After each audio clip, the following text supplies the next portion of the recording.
கொடி என்பதே மிக முக்கியமான. மேலே தங்க கலசங்கள். 2026ஆம் ஆண்டு நல்லூர் கந்த பெருமானுடைய கொடி ஏறப்போகிறது. வேலுடன் வள்ளி தெய்வயான. அனைவருக்குமே வணக்கம். உலகத் தமிழர்கள் எதிர்பார்த்து கொண்டிருக்கக்கூடிய ஒரு பெருவிழாவாகிய நல்லூர் கந்தசுவாமியினுடைய கொடியேற்றம் இன்றைய நாள்ல விழாக்குளம் இருக்கக்கூடிய நல்லூர் கந்தசுவாமி ஆலயத்தினுடைய பின்புற தோட்டத்தை பார்த்தீங்கன்னா காலை 10 மணிக்கு கொடியேற்ற நிகழ்வு. சரியாக 10 மணி அடிக்கைக்கு இங்க கொடியேற்ற நிகழ்வு. நேர முகாமைத்துவம் என்பது நல்லூரை பொறுத்தவரையில் அந்த நேரத்துக்கு அந்த விஷயம் அப்படியே நடக்கும். அப்படியாக இன்றைய நாளில் முழுவதுமாக தங்கமாக ஜொலிக்கக்கூடிய வாகனங்கள்ல சுவாமிகள் வளர போயினும் தங்கவேல் பெருமான் காட்சி தரப்போறார். வள்ளி தெய்வானை சாமியராக மயில் வாகனத்தில் எழுந்து வரப்போறார். வள்ளி தெய்வானை இருவருமே அன்ன வாகனத்தில் எழுந்து வரப்போயினும். அப்படியாக இன்றைய நாள் இடம்பெறக்கூடிய இந்த வரலாற்று நிகழ்வு 2026ஆம் ஆண்டுக்கான கொடியேற்ற காட்சிகளை தொடர்ந்து பார்க்கலாம். காலை வேளையிலே நல்லூர் கந்தசுவாமியினுடைய கம்பீரமான ராஜகோபுரத்தை பார்த்த வண்ணமாக உள்ளே நடந்து போய்க்குள்ள அப்படி ஒரு ஆனந்தமாக இருக்குது. அங்கே நீங்கள் பார்க்கலாம். முன்னால் சேவல் கொடிகள் பட்டொலி வீசி பறந்து கொண்டிருக்குது. அப்படியாக இந்த நுழைவு வாயில் புதிதாக அமைக்கப்பட்டிருக்கக்கூடிய இந்த வாயிலுக்களால் உள்ளுக்கு நடந்து போகணும். அங்கே நீங்கள் பார்க்கலாம். நேற்றைய நாளில் தான் கும்பாபிஷேகம் கண்டிருந்தவர் கலசாபிஷேகம் கண்ட புனருத்தாபனம் கண்டு ஜொலிக்கக்கூடிய அங்கு கலசங்களோட ஆறுமுக சுவாமியார் கூட புதிதாக அங்கே நீங்கள் பார்க்கலாம். அழகாக காட்சிதாரார். நல்லூர் கோபுரம் ஜொலித்து கொண்டிருக்குது. இன்றைய நாளில் கொடியேற்றத்தோடு சேர்ந்ததாக மிளிரப்போகுது. இன்னும் நல்லூர் ஆலயமே இந்த சூழலில் பக்தி மயமாக மாறப்போகுது. நாங்கள் முழுகு போய் இன்றைய நாள் காட்சிகள் கொடியேற்ற காட்சிகளை தொடர்ந்து பார்க்கக்கூடிய மாதிரி நிறைந்த அடியவர்கள் காலை வேளையிலே நல்லூர் ஆணை நோக்கி சென்று கொண்டிருக்கக்கூடிய அந்த காட்சிகளை பார்க்குறோம்.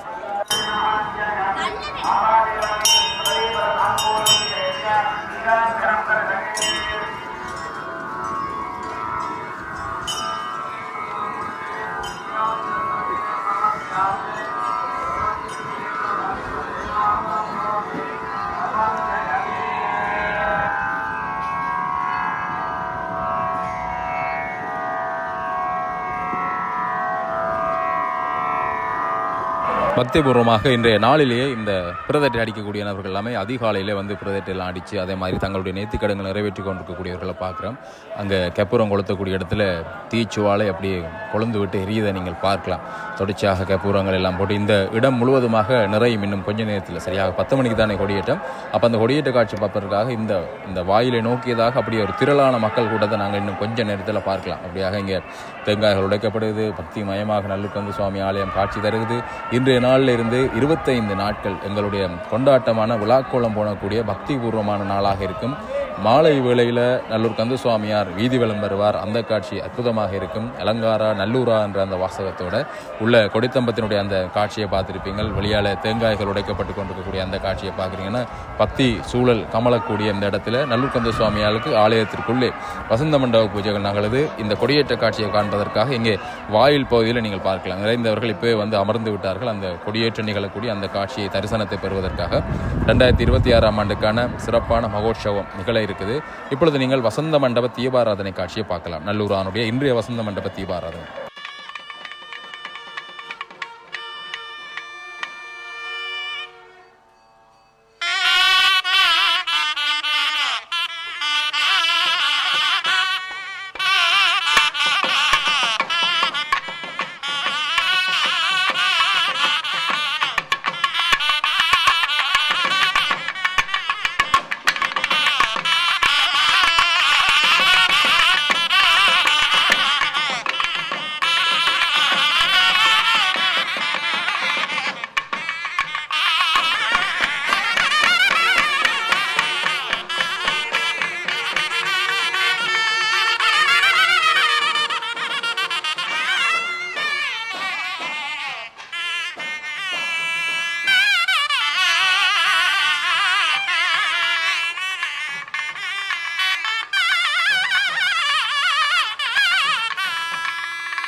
அப்படியாக வசந்த மண்டப தீபாராதனை காட்சியில் பார்த்தீங்க இப்பொழுது அங்கே கொடிச்சீலை ஆலயத்துக்குள்ளே எடுத்து செல்லப்படக்கூடிய அந்த காட்சியை பார்க்குறீங்க. உள்வீதி வலம் பெறுவதற்காக அங்கே எடுத்துக்கொண்டு செல்லப்படக்கூடிய காட்சியை பார்க்குறீங்க. அப்படியாக தனித்துவமாக இன்றைய நாளில் நல்லூராண்டிய கொடியேற்ற நிகழ்ச்சி இருக்குது. நல்லூராண்டு கொடியேற்றம் தொடர்பாகவும் ஆலயத்தினுடைய சிறப்புகள் தொடர்பாகவும் எங்களுடைய மயூரகிரி குருக்கள் அவர்களோட நாங்கள் இன்றைய நாளில் பேசலாம். அன்புசால் நெஞ்சங்கள் அனைவருக்கும் இனிய வணக்கங்களோடு கூடிய வாழ்த்துக்களையும் தெரிவித்து மகிழ்கிறேன். இன்றைக்கு எங்கள் எல்லோருக்கும் மகோன்னதமான திருநாள். நல்லூர் கந்த பெருமானுடைய கொடி ஏறப்போகிறது. அவனுடைய கொடி ஏறப்போகிறது என்றால் எங்களுடைய வாழ்க்கையும் ஏற்றத்தில் போகப் போகிறது, எங்களுடைய வாழ்க்கையும் உயரப்போகிறது என்கிற நம்பிக்கையோடு அடியார்கள் எல்லோரும் பெருமானுடைய கொடியேற்றத்தை நோக்கி பயணிக்கக்கூடிய இந்த நேரம். பெருமானை இந்த கோவிலை சுற்றிலும் இப்போது காவல் செய்யப்பட்டு, அதாவது கிராம சாந்தி, வாஸ்து சாந்தி, பிரவேச பலி ஆகிய நிகழ்ச்சிகள் எல்லாம் நேற்று நடைபெற்று பைரவ பெருமான் உலா வந்து இப்போது கொடியேற்ற நிகழ்ச்சி இடம்பெற இருக்கிறது. சுற்றிலும் இருக்கக்கூடிய கொடிகள் எல்லாம் ஏற்றப்பட்டிருக்கிறது. ராஜகோபுரத்திலே கொடியேற்றப்பட்டிருக்கிறது. இப்படி இந்த மகோன்னதமான காலப்பகுதியிலே நாங்கள் பெருமானுடைய பிரதான துவஜ ஸ்தம்பத்தில துவஜாரோகணம் நடக்கக்கூடிய நிகழ்ச்சியை எதிர்பார்த்து காத்திருக்கிறோம். இந்த மகோன்னதமான ராஜகோபுரம் நேற்றைய தினம் புனருத்தாரணம் செய்யப்பட்டு அந்த கலசாபிஷேகம் கண்டிருக்கிறது. நீண்ட காலத்துக்கு முன்னரே அமைக்கப்பட்டதாக இருக்கக்கூடிய இந்த ராஜகோபுரம் இந்த யாழ் மண்ணினுடைய யாழ்ப்பாணத்தினுடைய அடையாளமாக பேசப்படுவது. ஒரு காலத்திலே மாவட்டத்துக்கு என்று தனியாக நாணயம் வெளியிடப்படுகிற போது யாழ் மாவட்டத்துக்கான நாணயமாக நாணய குச்சியிலே இந்த கோபுர வளைவோடு கூடிய வில்லு மண்டபத்தோடு கூடிய ராஜகோபுரம் தான் இருந்தது, வெளியிடப்பட்டது. அப்படி எங்களுடைய மண்ணினுடைய அடையாளமாக பேசப்படுகிற நல்லூர் கந்த சுவாமி கோயிலுடைய இந்த ராஜகோபுரம் மகோன்னதமானதாகவும் முதன்மையானதாகவும் இருக்கிறது. அந்த கோபுரத்திலே சில திருத்த வேலைகள் நடைபெற்ற போது என்ன ஏதாவது மாற்றம் ஏற்பட்டு விடுமா என்று சிந்திக்கிற போது அப்படி ஒரு பெரிய மாற்றம் வெளிப்படையாக பார்க்கிற போது பெரிய மாற்றம் இல்லாமல் அதே நேரத்தில் மிக நுணுக்கமான பல திருத்தங்களோடு கூடியதாக, முக்கியமாக சண்முக பெருமானுடைய விக்கிரகம் வைக்கப்பட்டு ஒரு பக்கலிலே இடும்பன் காட்சி தருகிறார். காவடியோடு இடும்பன் காட்சி தர இரண்டு பக்கல்களிலும் அந்த நவவீரர்களைப் போல அல்லது நவக்கோள்களைப் போல மீசையோடு கூடி அந்த வீரர்கள் புடைசூல பெருமான் சண்முகநாத பெருமான் வள்ளி தேவசேனாவோடு காட்சி தருகிற விக்கிரகம் புதிதாக இந்த கோபுரத்தில் நிர்மாணிக்கப்பட்டிருக்கிறது. மேலே தங்க கலசங்கள் மின்னுகிறது. இப்படி அழகான ராஜகோபுரம் ஸ்தூலலிங்கம் ஆக பெருமானை காட்டி கொடுக்கிற லிங்கமாக காட்டி கொடுப்பதாக எங்களுக்கு வருகிற போதே பெருமானுடைய நினைவை கொடுக்கக்கூடியதாக இந்த ராஜகோபுரம் முன்னே காட்சி தருகிறது. அழகாக அலங்காரமாக கம்பீரமாக இந்த ராஜகோபுரத்தினுடைய காட்சியை நாங்கள் பார்க்கிறோம். அதற்கு முன்னே இருக்கக்கூடிய வில்ல மண்டபம் நல்லூரினுடைய தனித்துவமான அடையாளம். அது பிறகு பிற்காலத்திலே மற்ற திருக்கோயில்களிலும் இங்கே எது செய்யப்பட்டாலும் அது இந்த பகுதியில் இருக்கக்கூடிய அனைத்து கோயில்களிலுமே அது பின்பற்றப்படக்கூடிய ஒரு வழக்கத்திலே பல இடங்களிலே இன்றைக்கு இருக்கிறது. இந்த தேர்முட்டி இங்கே இருக்கக்கூடிய மாப்பாணர் கட்டிடக்கலையினுடைய ஒரு அடையாளமாக விளங்குவது. அப்படி எல்லா வகையிலும் சிறப்பு பெற்றிருக்கக்கூடிய நல்லூர் கந்த பெருமானுக்கு இன்றைக்கு மகா துவஜாரோகணம் நடக்கிறது. பெருமானுடைய அந்த கொடி ஏற்றம் நடக்கிறது. பெருமானுடைய கொடியேற்றம் என்பது நாங்கள் மற்ற இடங்களிலே இன்றைக்கு கொடியேறுகிறது. அங்கே தேசிய கொடியேற்றுகிறார்கள், நந்தி கொடியேற்றுகிறார்கள். மற்ற தலங்களிலும் மற்ற அதாவது பிற மத தலங்களிலும் கொடியேற்றத்தோடு விழாக்கள் தொடங்குகிறது. அந்த கொடிகளோடு இந்த கொடியை சிலர் நினைத்து பார்க்கலாம், சிலர் ஒப்பிட்டு பார்க்கலாம். அதுபோல இதுவும் கொடியேற்றம் தானே என்று நினைக்கலாம். ஆனால் எங்களுடைய ஆகம சம்பிரதாயத்திலே, எங்களுடைய சிவாகம சம்பிரதாயத்திலே, வேத சிவாகம மரபிலே இந்த கொடி என்பதே மிக முக்கியமான ஒன்று. பெருமானுடைய கொடி சீலை என்பது மேலே ஒரு தனித்துண்டாக இருக்காமல் அப்படியே சுற்றி வளைத்து சுழட்டி, அதாவது அந்த முள்ளந்தண்டை குறிப்பது போல இருக்கக்கூடிய ஸ்தம்பத்திலே சுழட்டி 3 முறை அல்லது 5 முறை சுற்றி கொண்டு வந்து கீழே முடித்திட்டு அதை கட்டுகிற அந்த மரபை பார்க்கலாம். மேலே இருக்கக்கூடிய கொடியிலே பெருமானுடைய ஆயுதம், பெருமானுடைய அஸ்திரராஜம் கீறப்பட்டிருக்கும், வேல் கீறப்பட்டிருக்கும். அதுபோல முக்கியமாக அந்த கொடிக்கே பெருமானுடைய வாகனம் முக்கியமானதாக இருக்கும். குமாரதந்திரம் என்று சொல்லக்கூடிய முருகப்பெருமானுடைய ஆகமம் இந்த முருகனுடைய கொடியிலே கஜம் என்று சொல்லக்கூடிய ஜானையை அல்லது மயிலை, மயூரம் என்று சொல்லக்கூடிய, மயூரம் என்றால் மயிலை வரையலாம் என்று விதித்திருக்கிறது. இங்கே ஈழத்து மரபிலே நல்லூர் கந்த சுவாமி கோவிலிலே மயில் வரையப்படுகிறது. சில இடங்களில் சேவல் வரைந்து ஏற்றுகிற வழக்கமும் இருக்கிறது. இங்கே இந்த சுற்றிலும் இருக்கக்கூடிய கொடிகள் அல்லது கோபுரத்திலே ஏற்றப்படுகிற கொடி சேவற் கொடியாக இருக்க, துவஜஸ்தம்பத்திலே ஏற்றப்படுகிற கொடி மயூர கொடியாக இருக்கும், மயூர துவஜமாக இருக்கும். அந்த துவஜத்தை சுற்றிலும் இந்த வாகனத்தோடு, இந்த பெருமானுடைய வாகனமாக இருக்கக்கூடிய மயூரத்தோடு பெருமானுடைய வேல், அதை சுற்றிலும் அஷ்டமங்கலங்கள் என்று சொல்லக்கூடிய 8 விதமான மங்கள பொருட்கள், கண்ணாடி, குடை, ஆலவட்டம், பூர்ண கும்பம், குத்து விளக்கு போன்ற அலங்கார அந்த மங்கள பொருட்கள் வரையப்பட்டிருக்கும். இப்படி மங்களகரமாக இந்த கொடி ஏறுகிறது. சுத்த வெண் நிறத்திலான அந்த கொடி படம் மேலே ஏற்றப்படுகிறது. இந்த பெருமானுடைய கொடியேற்றமானது எங்கள் வாழ்விலும், எங்கள் எல்லோருடைய வாழ்விலும் எல்லா விதமான மங்களங்களையும் எல்லா விதமான ஏற்றங்களையும் கொடுக்கட்டும் என்று நல்லூர் கந்த பெருமான் அருள் புரிய வேண்டும் என்று பிரார்த்திக்கிறேன். அப்படியாக மயிரவீரி குருக்கள் அவர்கள் நல்லூர் கந்த பெருமானுடைய சிறப்புகள், நேற்றைய இந்த கலசாபிஷேகங்கள் இருக்கக்கூடிய கோபுரத்தினுடைய சிறப்புகள் தொடர்பாக எல்லாமே சொல்லியிருந்தார். அப்படியாக தொடர்ந்து நாங்கள் இந்த கொடியேற்ற நிகழ்வு இங்கே இடம்பெற இருக்குது. சுவாமிகள் கொடியேற்றம் இருக்கக்கூடிய அந்த கொடித்தம்பம் இருக்கக்கூடிய இடத்துல வந்திருக்கிறார்கள். இப்பொழுது கொடியேற்றத்திற்குரிய அங்கே பூஜைகள் இடம்பெற்றுக் கொண்டிருக்கிற அந்த காட்சியை பார்க்குறீர்கள். தொடர்ந்து கொடியேற்ற நிகழ்வு இடம்பெறக்கூடிய அந்த காட்சியை பார்க்கலாம்.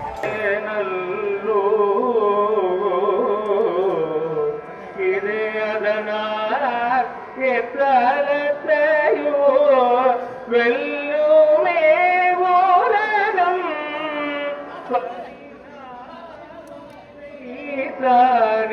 சொல்லுமே யாரும் கதிரந்த விதகாரை பதியும் கோலை காணேனும் என்று வீணே சொல்ல கூடுமோ நிகர பரிதோபாயமான சிம்மமுக சரபமுக ரசகஜதுரகவாகனானி அநேக சத்ரகாமரப்யஜனோபகாராணி சகல விருதானி விராஜித மகாவல்லி கஜாவல்லி சமேத ஜெகநாத நல்லயம்பதி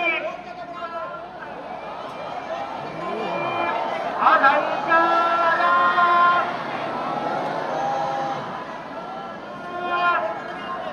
அலங்காரா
நல்லூர் கந்த பெருமானுடைய கொடி ஏறி இருக்கிறது. லட்சக்கணக்கான மக்கள் திரண்டு வந்து அந்த கொடியேற்ற காட்சியை பார்த்துருக்கக்கூடியது இங்கே நீங்கள் பார்க்கலாம். கடல் அலை என மக்கள் திரண்டு இந்த இடத்துல வந்து முன்னே நான் சொன்ன மாதிரியே நிறைந்த மக்கள் இந்த கொடியேற்ற காட்சியை பார்த்து கொண்டிருக்கக்கூடிய அந்த காட்சிகளை பார்க்குறீங்க. அப்படியாக நல்லூரான் கொடியேறி இருக்கிறார். இப்பொழுது ஆலயத்திற்குள்ளே தொடர்ந்து அந்த கொடித்தம்பத்துக்குரிய பூஜைகள், அபிஷேகங்கள் எல்லாமே இடம்பெற இருக்குது.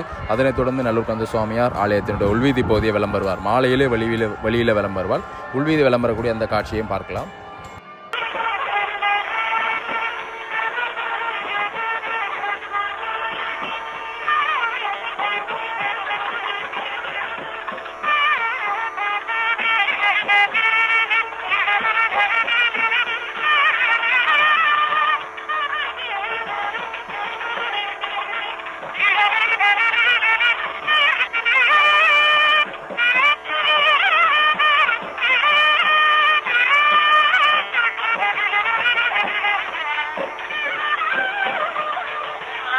மலர்களால் வணங்கி நல்லூர் கந்தப்பெருமானுடைய கொடியேற்றம் நிறைவேற்றுள்ளது. அந்த கொடியேற்ற இதை நேரடியாக வந்து பார்க்க வேண்டும் என ஆவலாக இருந்தேன். அந்த வகையில் அந்த பார்ப்பதற்கு எனக்கு கொடுத்து வைக்கப்பட்டது. அந்த வகையில் சிறப்பாக இந்த கொடியேற்றம் நிகழ்ந்திருக்கு. அந்த வகையில் இன்னும் 25 நாட்கள் இந்த இடத்துல திருவிழா இடம்பெற உள்ளது. இந்த வகையில் இந்த ஆலயம் ஆகம விதிப்படி அமையாவிட்டாலும் ஆகம விதிக்கு உட்பட்டு இந்த பூஜை வழிபாடுகள் இடம்பெறுகின்றது. ஒரு சிறப்பம்சமாகும். அந்த வகையில் இந்த 25 நாட்களும் முருகப்பெருமான் தனது வடிவங்களில் தேருக்கு ஆரோகணிக்கும் பொழுது சண்முகப் பெருமானாகவும், சில வேளைகளில் புரிதொரு நாட்கள் தெண்டாயுத பாணியாகவும், ஞான சக்தியாக வேலுடன் வள்ளி தெய்வயான சமேதராகவும், சுப்பிரமணியர் வள்ளி தெய்வசேனா சமேத சுப்பிரமணியராகவும், ஞான வேலான வேலாயுத பெருமானாகவும் ஒவ்வொரு உற்சவங்களிலும் வலம் பெறுகிறார். அந்த வகையில் ஈழத்து அருணகிரிநாத திருத்தலங்கள் மீது அருணகிரிநாத திருப்புகழ் பாடியுள்ளார். அந்த வகையில் கதிர்காமத்துக்கு கூடுதலான திருப்புகழும், நல்லூர் கந்த பெருமானுக்கு ஒரு திருப்புகழும், கோணேச பெருமானுக்கு ஒரு திருப்புகழும், கொள்கண்டி கந்தவன பெருமானுக்கு தலா ஒரு திருப்புகழுமாக திருப்புகழ் பாடியுள்ளார். அந்த வகையில் இந்த நல்லூர் உற்சவத்தில் அருணகிரிநாதர் சுவாமிகள் உற்சவமாகவும் ஒரு உற்சவம் இடம்பெறுவது குறிப்பிடத்தக்கது. அந்த வகையில் ஈழத்து கந்த புராணத்துடன் ஈழத்து கந்தன் திருத்தலங்கள் ஒன்றுடன் ஒன்று தொடர்பு பட்டதை ஆதாரத்துடன் நிறுவிக்கொண்டிருக்கின்றது. அந்த வகையில் கந்த புராண ஏடுகள் காஞ்சியில் அரங்கேற்றம் கச்சியப்ப சிவாச்சாரியால் அரங்கேற்றப்படும் பொழுது நல்லூரிலும் அந்த ஏடு இன்றும் பராமரிக்கப்பட்டு வருகிறது. அதேவேளை மாவட்டபுரம் கந்தசாமி கோவிலிலும் அந்த ஏடு இன்று வரை பராமரிக்கப்பட்டு பேணி பாதுகாக்கப்பட்டு வருகிறது. அந்த வகையில் கொள்கண்டி கந்தவனத்திலும் அந்த ஏடு இன்றும் அந்த ஏட்டு வடிவில் பேணி பாதுகாக்கப்பட்டு வருவது கந்தன் திருத்தலங்களையும் கந்த புராணத்தையும் ஆதாரத்துடன் நிறுவிக்கொண்டிருக்கின்றது. அதேவேளை கந்த புராணத்தில் கந்த புராணமானது காஞ்சியில் அரங்கேற்றப்படும் பொழுது அந்த காஞ்சியில் உள்ள மாமர கிளை காஞ்சிமா மாவட்டபுரம் கந்தசாமி கோயிலில் தரவிருட்சமாக இன்றைக்கும் காணப்படுவதும், நல்லூரிலும் அந்த மாமரம் ஒன்று இங்கே காணப்படுவதும், கொள்கண்டி கந்தவனத்திலும் காஞ்சிமா காணப்படுவதும் சிறப்பம்சமாகும். மூன்றாவதாக கந்த புராணத்தில் குறிப்பிடும் வீரபாகு தேவர் முருகப்பெருமானது படத்தெளிவதில் ஒருவரான வீரபாகு தேவர் பரம்பரையினர் தான் செங்குந்தர் மரபினர் நல்லூர் பெருமான் கந்த பெருமானுக்கு கொடிச்சீலை வழங்குவது இன்றும் அந்த பாரம்பரியத்தையும் கந்த புராணத்தையும் ஈழத்து கந்தன் திருத்தலங்களையும் ஒன்றாக பின்னி பிணைந்து என்றும் பிரிக்க முடியாத வகையில் ஆதாரத்துடன் இன்றைக்கும் நிறுவிக்கொண்டிருக்கின்றது. அந்த வகையில் அந்த செங்குந்தர் மரபினர் நல்லூர் கந்தசாமியார் உட்பட திருக்கேஸ்வரம் வள்ளிபுர ஆழ்வார் அனைத்து ஆலயங்களுக்கும் கொடிச்சீலைகளை வழங்கி வருவது குறிப்பிடத்தக்கது. அந்த வகையில் ஈழத்து கந்தன் திருத்தலங்கள் கந்த புராணத்துடன் ஆதார ரீதியாக எந்தவித கேள்விக்குட்படுத்த முடியாத வகையில் நிறுவிக்கொண்டிருப்பது பெரும் பேறு. அந்த வகையில் இந்த இடத்துல சித்தர்கள், செல்வப்பா சுவாமிகள், யோக சுவாமிகள், கடை சுவாமிகள் அனைவரும் நடமாடிய இடம். அந்த வகையில் இந்த பில்வ மரத்தங்கில் நடமாடியதாக இன்றும் மக்கள் அதை வழிபட்டு செல்வது குறிப்பிடத்தக்கது.